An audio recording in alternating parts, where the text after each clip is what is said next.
Yeah, just now. I mean, that's pretty cool. It's like you picked up on that psychically or something. Mm-hmm. It's I was telling him about the Superstition Mountains and everything, and how the Indians used to worship that mountain, and it's probably the least most recognized story when it comes to the Indians, but it really should be spoken of more. So yeah, there's a lot of UFO activity over there as well. Well, I used to live by it. Did you know that? Yeah, and when I first moved here, I lived right next to it too. That's where I seen my first UFO, was right when I lived right there. Yeah. Not that I probably would have seen it wherever I was at, but that happened to be where I seen it at, and there's a lot of activity over there actually. Mm-hmm. Well, you know the what's now, it would be the well, I guess you'd say the eastern side of Gilbert, in Gilbert, Arizona, right there. Mm-hmm.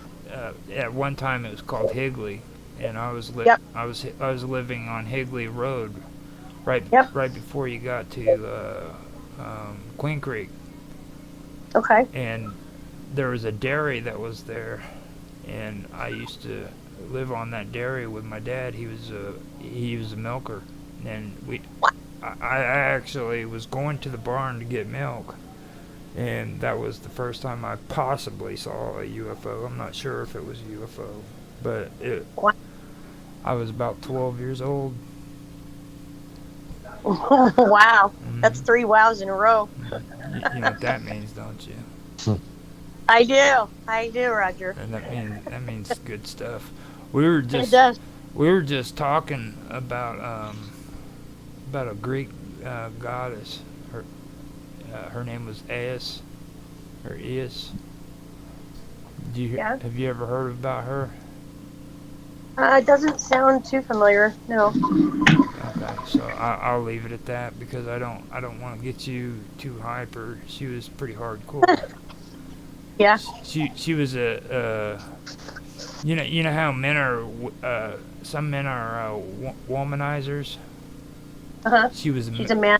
She was a manizer.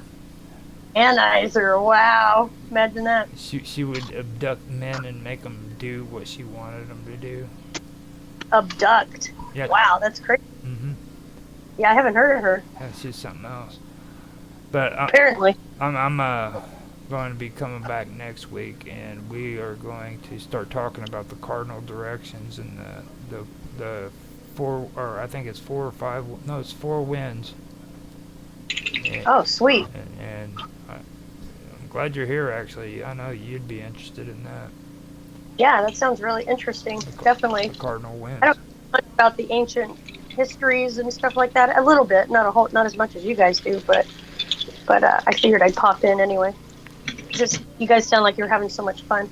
Well, we are. It's just, when it comes to ancient history, this is about as exciting as it gets. You know what I mean? Right. This is right. This is the party. This is where it's Fantastic. at. Yeah. Couldn't resist. Had to pop in. So I'll add whatever I can to, the. Hey, you're doing really good, and Sweet. Now, the other day you had what looked like your grandson there. Was that your grandson that was on the video? Yeah, I'm watching him right now. Actually, that's what I was getting ready to ask, if you'd been still seeing him and stuff. It was cool to see your grandbaby there. Yeah, he's a sweetie. I live with him and my daughter and her husband. Cool. Yeah, so I see him all the time. All right. Now, Mark, and you need to tell everybody how they can get in touch with you if they want to reach out and talk to you. So, okay. Let's just start. Go for it, Mark. Nice and simple. Can easily find me on minds.com at /Medworthy. Okay, yeah, that's what he goes by, Medworthy. So anywhere you hear Medworthy, that's who they're talking about. Sweet, I like it. Okay, how about you, Sonia?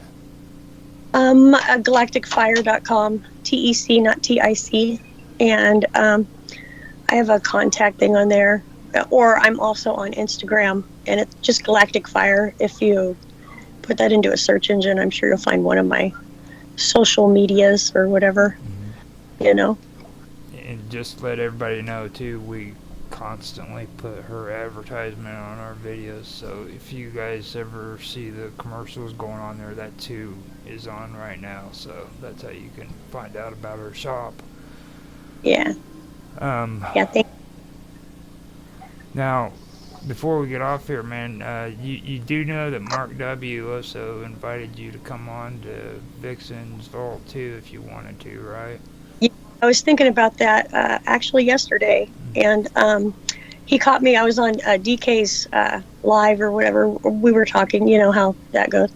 So, and he happened to go into the chat room, and I missed him when he went in there. So I have yet to talk to him. So that's coming up. I'm going to be talking to him about that, definitely. Okay.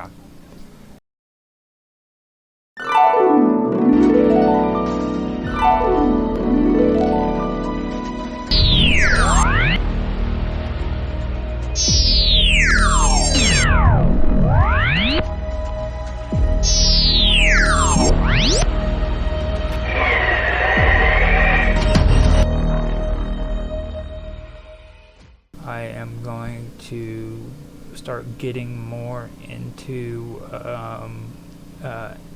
Anemoi. Now, Anemoi is the Greek deity of the winds, and in the tradition of the Greek or the Greek tradition, when it comes to the deities of the winds, they're talking about the winds of the four winds. You have the north, the south, the east, and the west. So that's where I'm going to start off, and eventually, after I am done with that, or not when I'm done with it, it'll actually lead into the subject of pre-Greek substrates, and then from pre-Greek substrates, I am going to go into the Proto-Indo-European language. Now, this is going to break it down to kind of give us an idea of what these words mean according to the Proto-Indo-European language. And I've always been saying Indo-European, which I should be saying Proto-Indo-European languages, which is two separate things. But eventually, as time goes by, we'll get to that, and I'll kind of get into that a little bit more, what the difference is between Proto and Indo-European and just straight Indo-European. So, but I don't believe I will be able to get to that today. I can almost guarantee it that I'm not going to, because there's a lot of information here. The good news is that I finally got it organized and set up to where I want it. I've been kind of debating on if I want to go back into the Canaanite religions, because there's a lot of important information there relating to a lot of this. So I may go back through, but when I go back through, I am going to go ahead. When I go back through, I'm going to do it different. It's not going to be like it was back whenever I did it the last time. Now I got a message in Skype from the Real Angel. He said, "Sorry guys, can't join the call. I'm doing something very important at the moment. Reading something very heavy."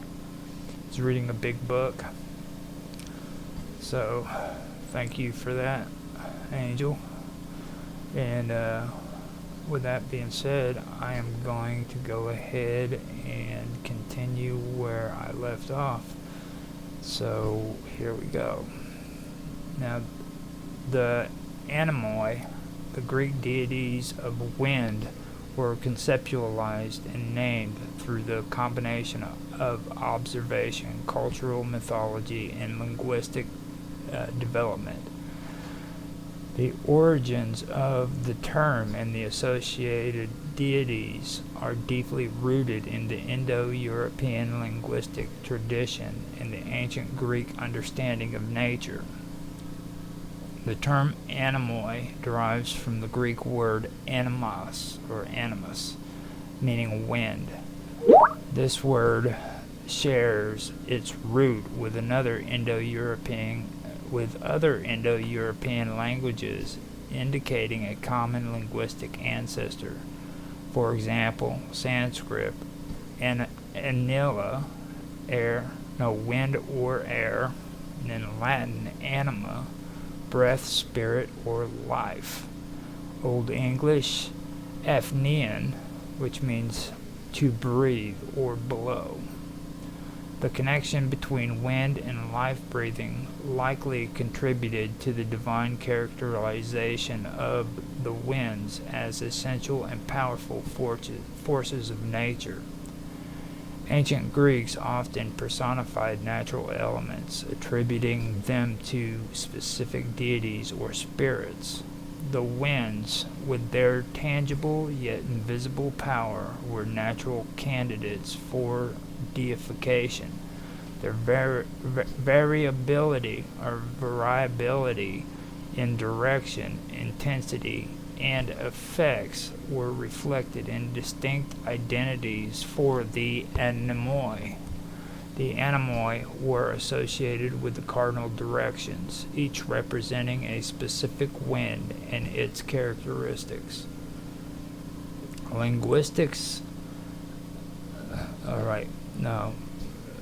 The anemoi were associated with cardinal directions, each representing a specific wind and its characteristics. The name Boreas may come from the root bore or bore, meaning to roar, reflecting the strong, cold nature of the northern wind. Boreas was depicted as a powerful, sometimes harsh deity, often bringing winter storms. Notice stems from the Greek anotos, which is connected to wet and stormy conditions. Notice was associated with the late summer rains and storms, sometimes feared for their destructive potential. The name Urus likely comes from Urus. The name Urus likely comes from Ur, meaning wide or broad, perhaps indicating the expanse of the eastern sky at dawn. Urus was considered unpredictable and often brought rain and warm air. And when I was looking at that also rung out to me about the word Europe. Europe, the root word, could have stemmed from the meaning wide or broad.